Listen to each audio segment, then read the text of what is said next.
The third time Emily canceled our wedding, she didn't even sound sorry. She said she needed space. Like marriage was a crowded room, she couldn't breathe in. I stood there in the kitchen, holding the phone, listening to the words that had already broken me twice before. The first time, she said her father's illness made it impossible to plan a wedding. The second time, she said the timing wasn't right, that we were rushing. But the third time, there were no excuses left, just silence heavy enough to crush what was left of my faith in us.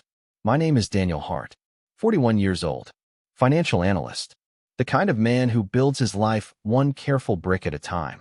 I'd never been reckless, never impulsive. Until Emily. She was 32, a marketing executive with a voice that could calm chaos and eyes that made you forget it existed.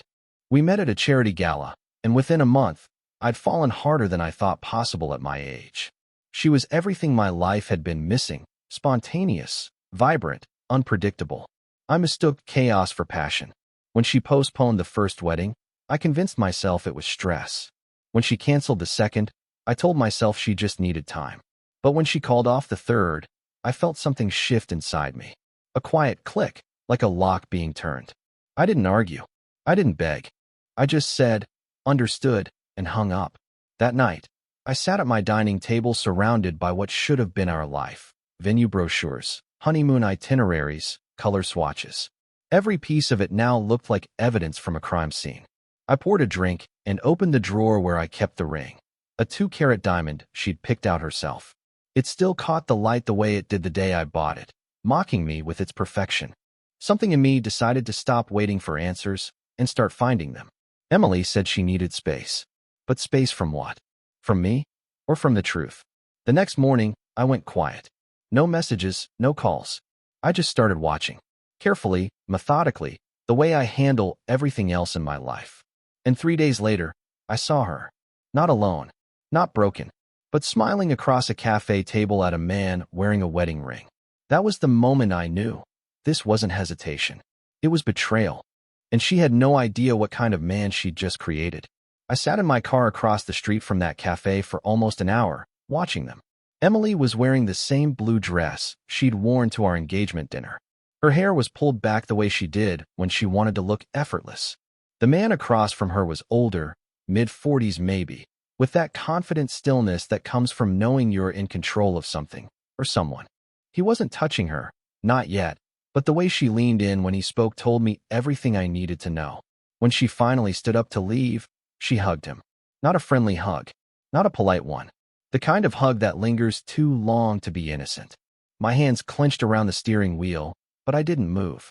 No anger, no shouting, just a cold, precise clarity settling in my chest. That night, Emily called me. She said she was sorry for canceling again, that she just needed to reevaluate where she was emotionally. I listened, said nothing. She thought my silence was understanding. What it really was, calculation. After we hung up, I started tracing patterns. The last few months, the last-minute meetings, the unexplained trips to visit friends, the new perfume I didn't recognize. Everything that hadn't made sense before fell perfectly into place now. Her fiancé was blind. Her lover was married. I didn't know his name yet, but I would. I began small, checking her social media. Her calendar invites synced to our shared planner. She'd been careful, but not careful enough. There were gaps, 2-hour blocks marked as client lunch, always in the same part of town. The cafe. By the end of the week, I had his name, David Whitmore. Executive at her firm. Married. 2 kids. Reputation spotless. I sat in my office the next day, staring at his LinkedIn profile. That smiling, polished corporate face. I'd spent my life around men like him. Respectable on paper, rotten underneath. I didn't confront Emily. Not yet. Confrontation gives people time to cover their tracks. I wanted evidence. So I waited. I followed. I documented. Quietly. The next time she said she was working late, I parked outside her building. And at 8:47 p.m., I saw her walk out, not alone.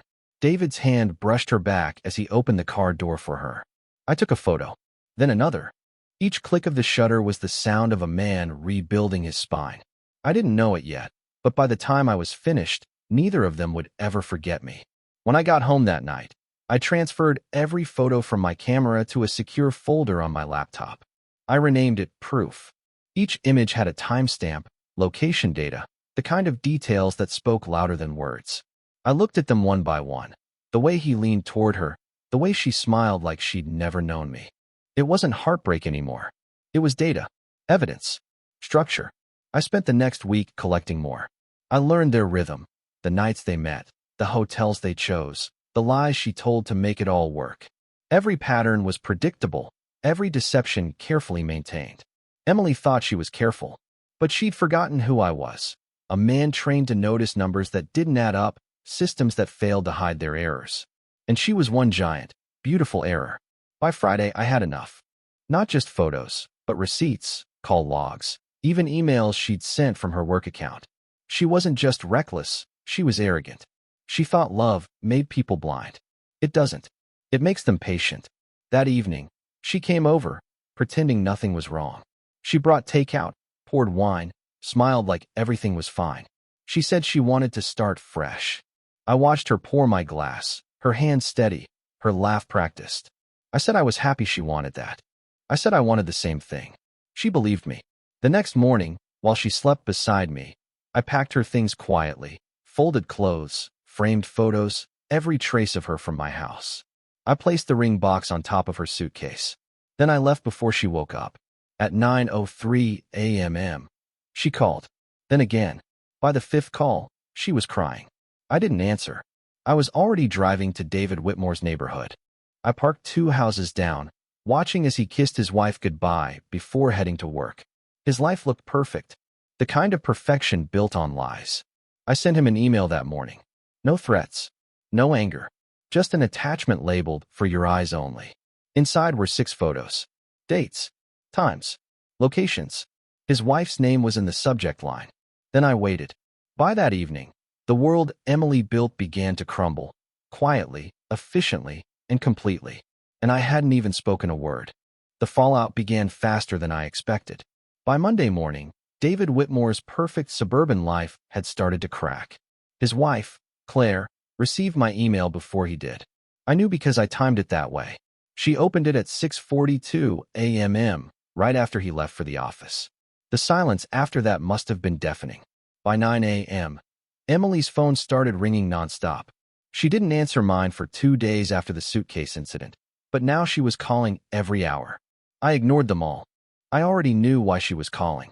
David's wife had confronted him, and in panic, he'd thrown Emily under the bus.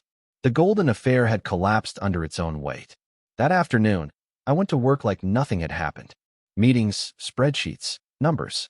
The world moved on as if 2 people weren't watching their lives implode in real time. That's what I loved about silence. It lets justice move quietly. By evening, Emily showed up at my apartment. Her eyes were red, her voice hoarse from crying. She said she knew it was me, that I'd ruined everything. She said David's wife had sent her a copy of the email, that his career was over, that his family had thrown him out. She said I'd destroyed him. I told her I hadn't destroyed anything. I'd simply introduced the truth. What people choose to do with it isn't my responsibility. She said she loved me, that she'd made a mistake. But love doesn't sound like survival. Love doesn't knock on your door only when there's nowhere else to go. She tried to touch my arm. I stepped back, told her she should go home. She said she didn't have one anymore. I told her she still had choices. She could rebuild, start over. Just not with me. When she finally left, I stood by the window, watching her disappear into the night. The city lights reflected off the glass, and for the first time, I saw myself clearly, not as the man she'd betrayed, but as the man she'd awakened. The kind of man who doesn't raise his voice. The kind of man who ends wars without firing a shot. And though she didn't know it yet, this story wasn't over. Because David Whitmore wasn't the only one who'd been lying. Emily had one more secret, and I was about to find it. The next morning, I received an email from an anonymous address. No message, just an attachment labeled for Daniel. I hesitated before opening it, but curiosity has a way of beating caution. Inside was a PDF, bank statements, screenshots, transactions between accounts I didn't recognize. And then it hit me. The account numbers matched the savings account Emily and I had opened together 2 years ago, the one we were supposed to use for our wedding and future home. There was over $80,000 missing. The transfers started 6 months ago, small at first, 300 here, 500 there. Then larger, thousands. Each withdrawal disguised as event payments or vendor deposits. And all of them ended up in one place. An offshore account registered under a company name I'd never seen before. But the signature authorizing the transfers? Hers. Emily hadn't just lied about David. She'd been stealing from me. I sat at my desk for a long time, staring at the screen. Not angry, just methodical. I printed everything, filed it neatly in a folder labeled Asset Recovery. Years of managing corporate fraud had trained me for this. By noon, I'd traced the shell company to a man named Mark Lawson, a consultant who specialized in international finance. I recognized the name immediately. He wasn't just a consultant. He was David Whitmore's college roommate and close friend. That meant one thing. Emily hadn't fallen into an affair. She'd been part of something bigger. That evening, I called Samuel Green, an old friend who worked in forensic accounting. I told him I needed quiet help, no police yet. He agreed. Within 2 days, he confirmed what I suspected.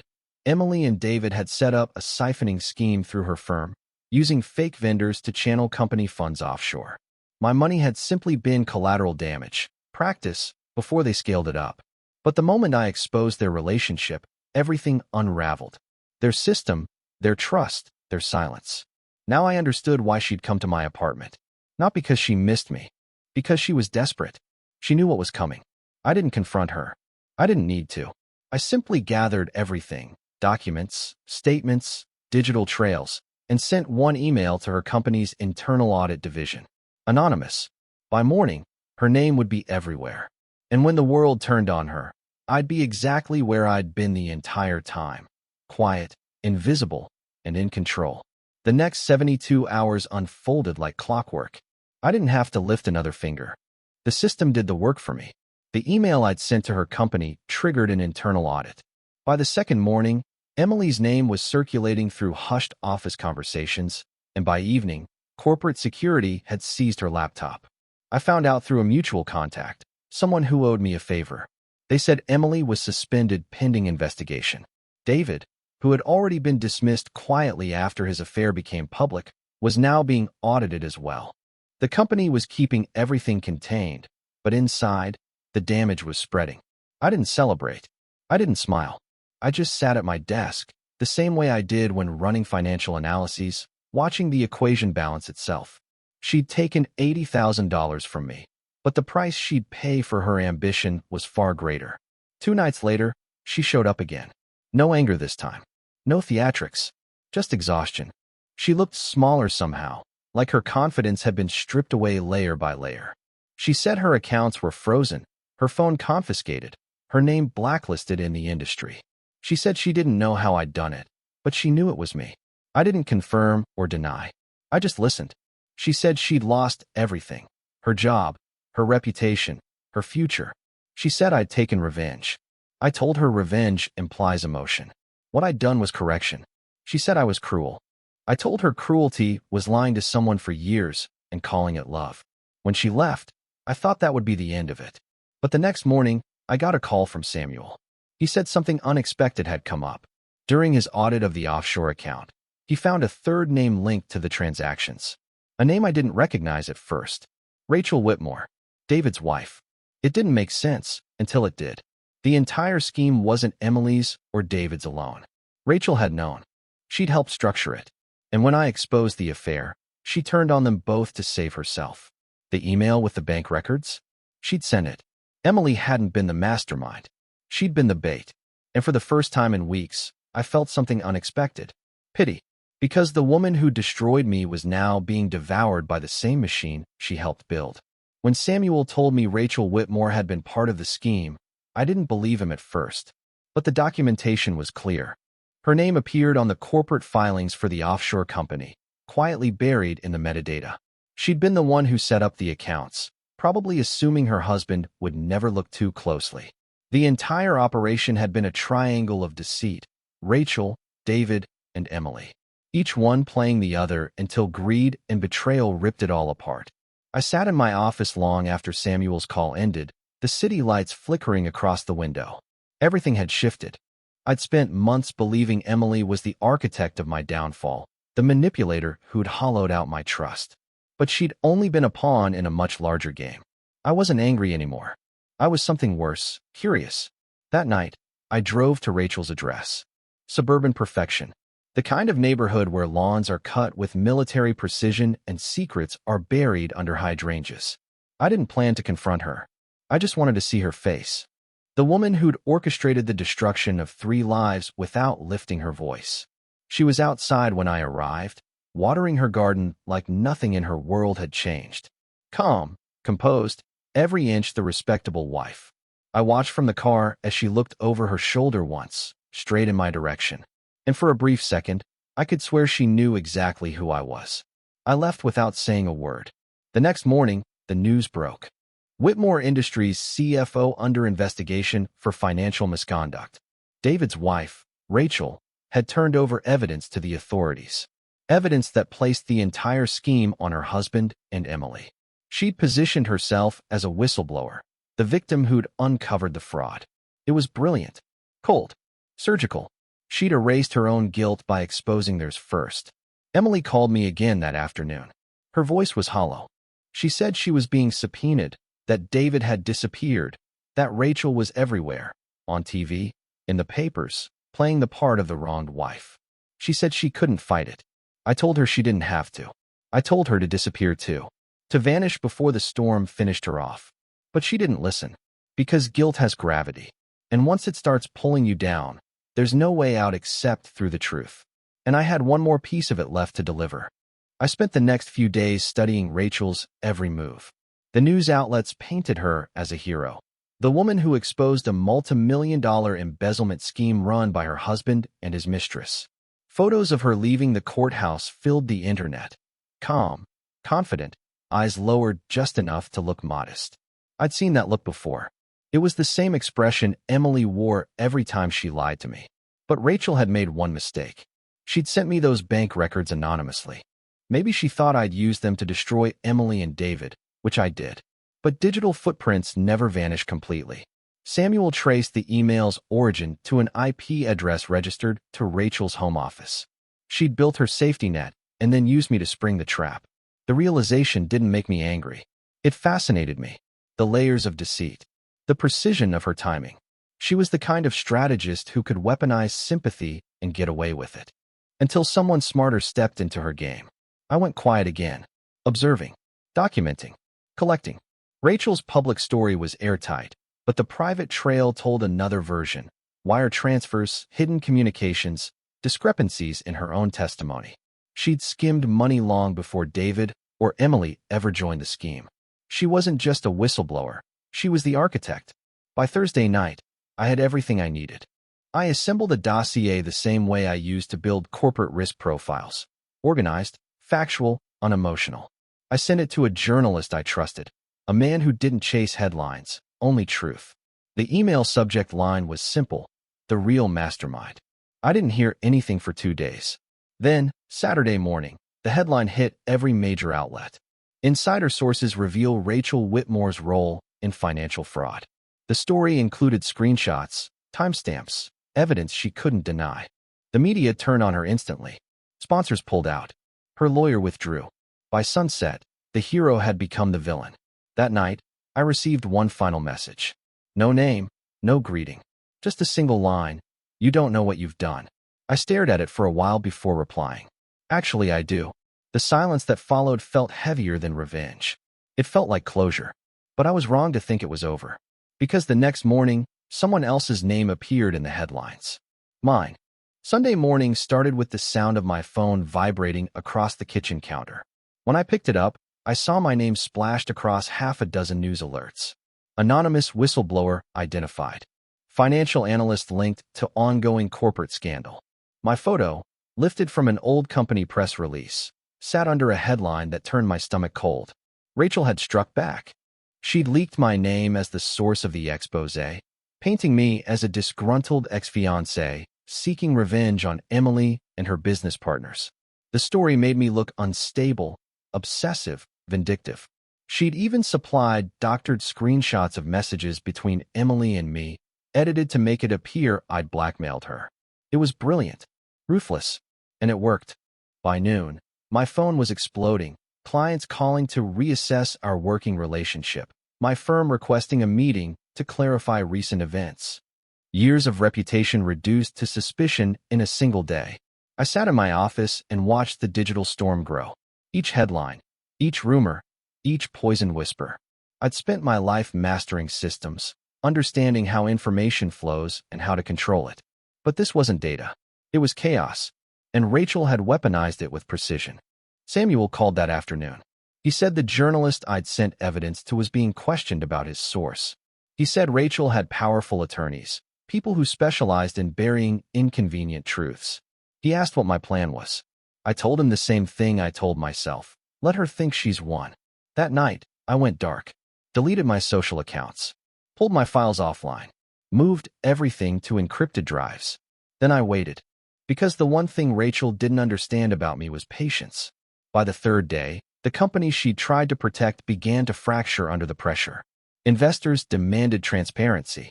Regulators started pulling digital logs, emails, records, data trails. And buried in those systems were my files. The ones I'd quietly uploaded weeks earlier under internal review tags. Rachel thought she'd exposed me. What she didn't know was that she'd just validated my role as an official informant. Legally protected. Untouchable. When the news shifted, federal whistleblower clears fraud case in ongoing investigation, I didn't smile. I just exhaled. Rachel disappeared from the headlines that week. Emily left the city. And for the first time in years, silence didn't feel like a weapon. It felt like peace. But even peace leaves echoes. And mine was coming in the form of one final message, one that would end this story for good. It arrived 3 weeks later. A plain envelope slipped under my apartment door with no return address, no markings. I picked it up carefully, half expecting it to be empty. Inside was a single sheet of paper and a flash drive taped to the corner. No message, no signature. Just 2 words written in neat, deliberate handwriting. Foreclosure. I set it on my desk and stared at it for a long time before opening the file. The flash drive contained a folder labeled Truth. Inside were scanned documents, legal contracts, private messages, bank records, and one video. The video was short. It showed Rachel Whitmore sitting in what looked like a hotel room. Her makeup was gone, her hair unstyled, eyes hollow. She looked straight into the camera and said my name. She said she'd lost everything. The investigation had expanded, pulling her into the center of the fraud she'd created. The story she'd spun to destroy me had collapsed under evidence she couldn't erase. She said she wasn't looking for forgiveness. That people like us, people who build lives out of silence and control, never really get forgiven. We just outlast our enemies. She said she'd be gone soon, and that this was her way of finishing the story. Then she said something that made my blood run cold. She said Emily had visited her 2 days earlier, that Emily had begged her to confess, to clear my name completely. She said Emily had changed, no longer defiant, no longer angry, just broken. Rachel said she couldn't give her that closure, but she could give it to me. The video ended there. I never heard from Rachel again. A week later, a news brief mentioned her car found near the coast. No details, no follow-up. Just another life that disappeared under the weight of its own deception. I didn't attend any hearings or give interviews. I didn't need to. The truth was out there now, moving on its own. The company collapsed. David was indicted. And Emily, she sent one final message before leaving the country. I hope you find peace. You earned it. Maybe she was right. Maybe peace isn't something you find. It's something you create out of ruins. I deleted the video, closed the laptop, and walked out onto the balcony. The city lights stretched out beneath me. Cold, steady, infinite. For the first time in years, I didn't feel anger. I didn't feel loss. Just quiet. And for a man like me, that was the loudest victory of all. Support the channel by liking, commenting, and subscribing. I promise even more interesting stories.